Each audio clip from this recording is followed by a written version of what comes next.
അബൂ അയ്യൂബ് അൽ അൻസ്വാരി റളിയല്ലാഹു അൻഹു ഹബീബായ നബി ഞങ്ങൾക്ക് മദീനയിൽ നിന്ന് ആദ്യം വിരുന്ന് നൽകിയ സ്വഹാബിയാണ്. ആദ്യത്തെ വിരുന്ന് അബൂ അയ്യൂബ് അൽ അൻസ്വാരി തങ്ങളുടെ വീട്ടിലായിരുന്നുവല്ലോ മദീനയിൽ.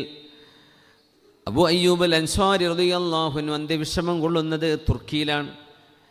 തുർക്കിയുടെ കോൺസ്റ്റാന്റിനോപ്പിൾ, ഇന്നത്തെ ഇസ്തംബൂൾ, യൂറോപ്പ് സൈഡ്, അവിടെയാണ് അബൂ അയ്യൂബ് അൽ അൻസ്വാരി തങ്ങളുടെ മഖാമുള്ളത്. ഹബീബായ നബി ഞങ്ങൾക്ക് വിരുന്നൊരുക്കിയ ആ മഹാനുഭാവൻ 80-90 വയസ്സ് പ്രായമുള്ള സമയത്ത് ആ ഭാഗത്തേക്കൊരു യുദ്ധത്തിന് പങ്കെടുക്കാൻ വേണ്ടി പോയതാണ്. അവിടെ വെച്ച് ഷഹീദല്ല, യുദ്ധത്തിന് സംബന്ധിക്കാൻ കഴിഞ്ഞില്ല. അപ്പോഴേക്കും വഫാത്തായി. അബൂ അയ്യൂബ് അൽ അൻസ്വാരി റളിയല്ലാഹു അൻഹു ഒരു ദിവസം ഹബീബായ നബി ഞങ്ങൾക്ക് ഭക്ഷണം ഉണ്ടാക്കി കൊടുക്കുന്നു. അവർ വീടിൻ്റെ മീതയാണ്. ഹബീബായ നബി ഞങ്ങൾ വീടിൻ്റെ താഴെയാണ് താമസിച്ചത്. അവിടെ നിന്ന് പറഞ്ഞു, ഞാൻ താഴെ താമസിക്കാം. വീട്ടുകാർ പറഞ്ഞു. അബൂ അയ്യൂബ് അൽ അൻസ്വാരി തങ്ങളും ഭാര്യയും പറഞ്ഞു. ഉമ്മു അയ്യൂബും അബൂ അയ്യൂബ് തങ്ങൾ രണ്ടുപേരും പറഞ്ഞു റളിയല്ലാഹു അൻഹുമ, നബിയെ അങ്ങ് താഴെ നിൽക്കുമ്പോൾ ഞങ്ങൾ മേലെ താമസിക്കാൻ പറ്റില്ല നബി, അങ്ങ് മേലെ താമസിച്ചോളൂ, ഞങ്ങൾ താഴെയാണ്, ഞങ്ങൾ അങ്ങയുടെ മേലെ നിൽക്കേ. അതൊരു സ്നേഹമായിരുന്നു. തങ്ങളതിന് മറുപടി പറഞ്ഞ് അങ്ങനെയൊന്നും സ്നേഹിക്കേണ്ട എന്നല്ല. തങ്ങൾ പറഞ്ഞത്, എന്നെ ഒരുപാട് ആളുകൾ കാണാൻ വരൂലേ, അവർക്ക് സൗകര്യം താഴെയാണല്ലേ, അതുകൊണ്ട് ഞാൻ താഴെ നിൽക്കാം. എന്നും ഭക്ഷണം കൊടുത്തിട്ട് തങ്ങൾ കഴിച്ചത് സല്ലല്ലാഹു അലൈഹി വസല്ലമിൻ്റെ ബാക്കി കഴിക്കാൻ വേണ്ടി ഇവരിങ്ങനെ കാത്തിരിക്കും.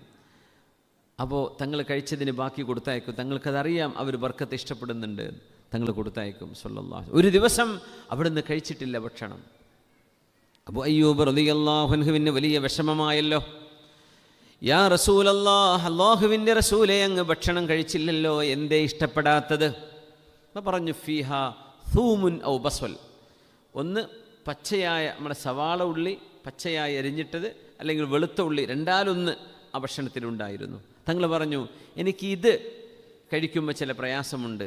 എന്തേ നബിയെ? ആ ഹറാമുൻഹു, ഉള്ളി ഹറാമായതുകൊണ്ടാണോ? അല്ലല്ല, ഹറാമൊന്നുമല്ല. വ അന റജുലുൻ ഉനാജി, ഞാൻ അള്ളാഹുവിൻ്റെ മലക്കുകളോട് അഭിമുഖ സംഭാഷണം നടത്തുന്ന ആളാണ്. അപ്പം എൻ്റെ വായ്ക്ക് നാറ്റം വരും, അത് മലക്കുകൾക്ക് ഇഷ്ടമാവില്ല. അതുകൊണ്ട് ആ ഒരു ഹളറത്തുൽ മുബാറക അവിടെ എനിക്ക് സാധ്യമാവില്ല. മലക്കുകൾക്കത് ഇഷ്ടമല്ലാത്തത് കൊണ്ട് എൻ്റെ വായനാറ്റം വരൂലേ, അതുകൊണ്ട് ഞാൻ കഴിക്കാത്തതാണ്. അബൂ അയ്യൂബേ, ഭക്ഷണത്തിനൊരു കുഴപ്പമില്ല, നല്ല ഭക്ഷണമാണ്, നിങ്ങൾ കഴിച്ചോളൂ എന്ന് പറഞ്ഞു. അബൂ അയ്യൂബ് റളിയല്ലാഹു അൻഹു പറഞ്ഞ വാക്കെന്താണെന്നറിയോ? നബിയെ, അങ്ങേക്കിത് ഇഷ്ടമല്ലേ, എന്നാൽ പിന്നെ എനിക്കിത് വേണ്ട കേട്ടോ, ഞാനും ഇനി കഴിക്കൂല എന്ന് പറഞ്ഞു. അബൂ അയ്യൂബ് അൽ അൻസ്വാരി റളിയല്ലാഹു അൻഹു.